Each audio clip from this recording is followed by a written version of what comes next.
So the chief of human resources at EBR Schools got herself a rock star. Y'all know this guy right here, Eugene Collins, now with EBR Schools. You know, normally when Chief Hall calls, I try to avoid the call, but you know, this time I took the call and she told me about this. So tell me about this, man. This is fantastic. Man, Clay, I'm telling you, it's a new chapter. I'm looking forward to it, and you know, we got some good things ahead.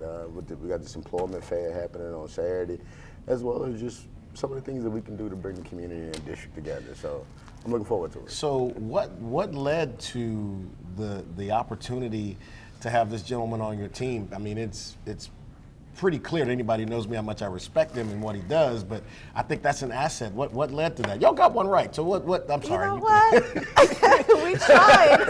We're really trying. So we're trying to bridge the gap. You know, this is part of Dr. Narcise's initiative, is to bridge the gap between community and EBR schools. Right. So we're trying to be more relatable, more approachable, and all that. So this is a perfect opportunity. When I found out that he was retiring or whatever it is from his leadership position, his other leadership position with the NAACP, it was a great opportunity to see what this could bring for EBR and the community. And I know he's well respected amongst his peers and the community, and we're really trying to, you know, heal and bridge the gap. Well, you know, I don't put that word respect on many people, and it's not about disrespect, but it's a whole other thing when you're in the trenches. And we talk about this. There are a lot of people who talk a lot about what's going on, what's broken, what the problems are, but there's very few people who actually get out and apply effort to make something different, and Eugene's always been that. That brings me to where we are with schools now. I was on a panel recently and I talked about how when you think about educators now, it's not just first period, last period teaching. There are so many other things that teachers and school professionals are required to address.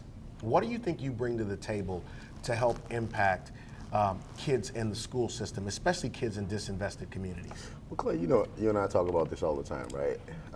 Sometimes the voice that you get at the table isn't always the voice of the community. Right. And sometimes the voices that get heard isn't always the voices that need to be heard, even though everybody should be heard, right? But sometimes the voices of the folks that some of the issues that go on that it actually affect, those folks largely don't have a voice at the table. And over the years, you know, I was out there with those folks. I was on the lines with the folks that normally didn't get heard, and we amplified and did good work and made sure that those folks that sometimes nobody listens to, that there's somebody there advocating for them. And when I look at this, I don't see anything different, right?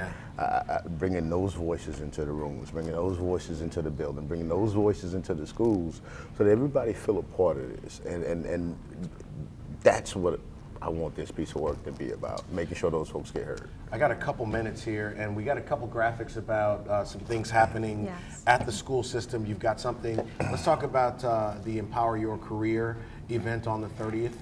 Yeah, tell me about that. Definitely. So you know me already. I always like to be the winner of all the time. Oh my God. So with Doc, you know, Dr. Narcise, you know, he is such an innovator and a strategic thinker, and it's always think outside the box. And this is how can we bridge the community. And we're having it on the north side of Baton Rouge. We have a lot of vacancies there that we just cannot find good help, right? Talent.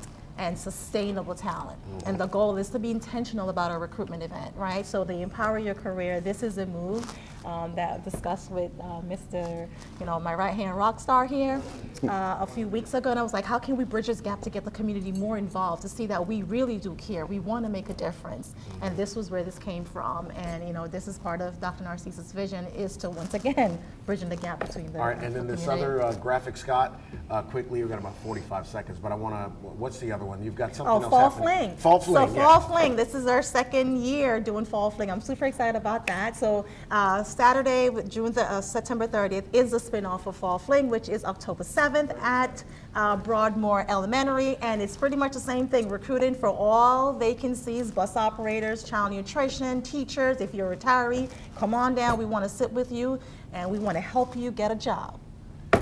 That's what I'm talking about. Y'all gonna stick around for wings? Oh yeah, Oh, yeah, sure. As long as I'm not paid. Listen, if you wanted to find out about some great wings in Baton Rouge, it's a done deal. I'll tell you about that next.